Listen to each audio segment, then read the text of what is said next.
салом дӯстон, соли нави хониш оғоз шуд ва аллакай ба ҳукми анъана даромадааст ки яке аз мавзӯъҳои аввалини иншоот дар оғози соли нави таҳсил мавзӯи ман тобистонро чӣ тавр гузаронида мебошад. танҳо номбар кардани машғулиятҳои худ дар фасли тобистон иншоъро хеле содда ва каммазмун мекунад. барои ҷолибтар шудани он хуб мешавад агар бигӯед ки ин тобистон ба шумо чӣ таъсир растонд, чӣ гуна тағйир ёфтед, дар рӯзҳои таътили тобистона ба кадом дастовардҳои нав ноил шудед.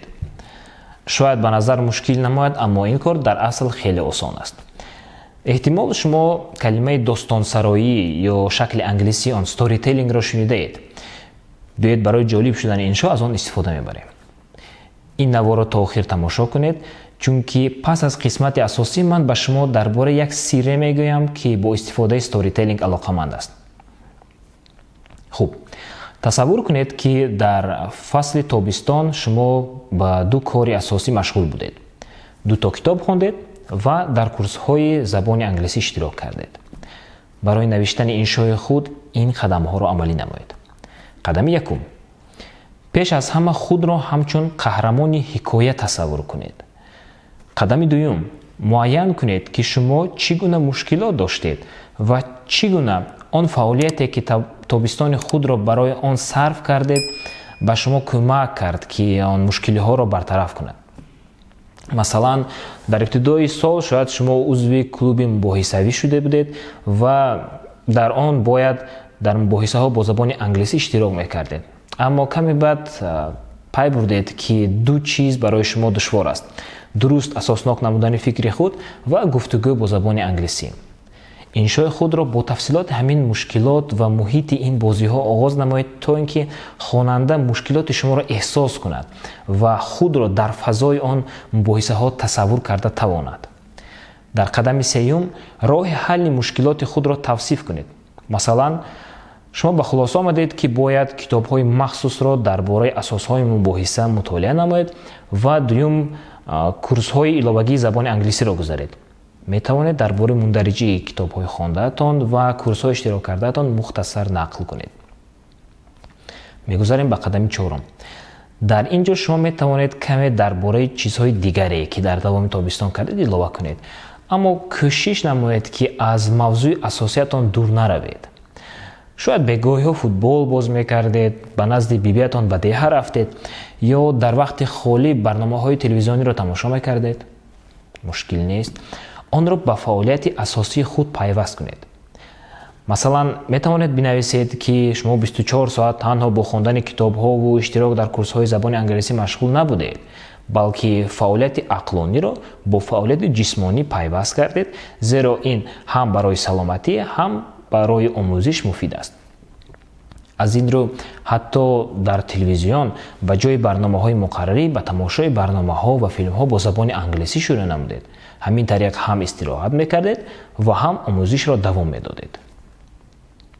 қадами панҷум. ин қадами муҳимтарини иншои шумо аст. дар он шумо бояд тасвир кунед ки дар натиҷаи корҳое ки анҷом додед чӣ гуна тағйир ёфтед. маҳз ҳамин гуна тағйирот қаҳрамонро аз дигарон фарқ мекунад.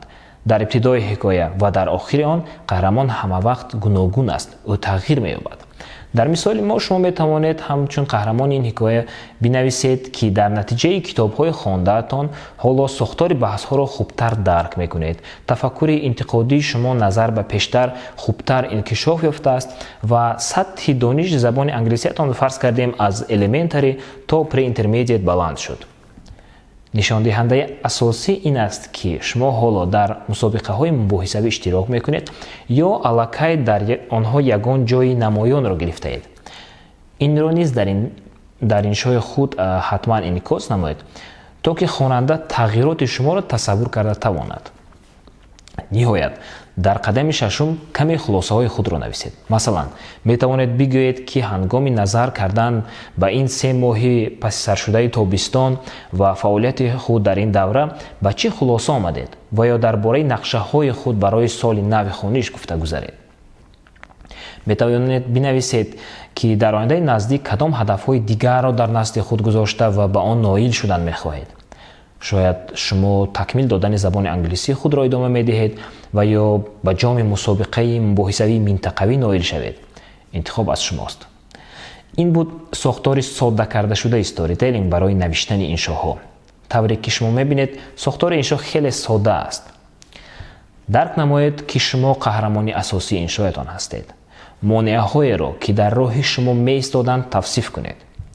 дар бораи ҳалли пайдо кардаатон нависед. якчанд тафсилотро илова кунед, то ки хонанда фазои рӯйдодҳои шуморо эҳсос намояд.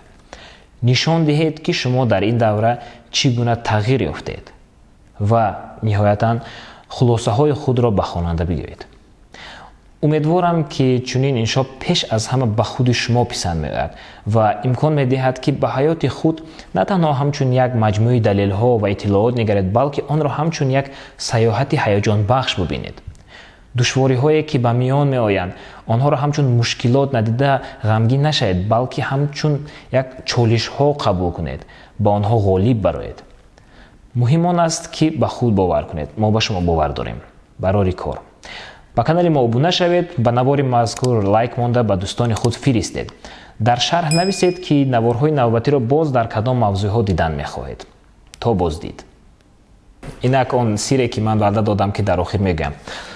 моҳияти ин сир дар он аст ки достонсароӣ ё ин ки сторителлинг на танҳо воситаи ба таври ҷолиб нақл кардан ягон қисса аст. сторителлинг инчунин як роҳи назар кардан ба шахсият, ҳаёт ва касбу кори худатон аст. ин як нав таҳлил ва мулоҳизаронӣ дар бораи рӯйдодҳои ҳаёти шумо аст ки метавонад ҳамчун замина барои рушди минбаъдаи шумо хизмат кунад. пас навиштани ин гуна иншон на танҳо барои мактаббачагон, балки барои ҳама новобаста аз сину солу ҷинсу ақида муфид аст.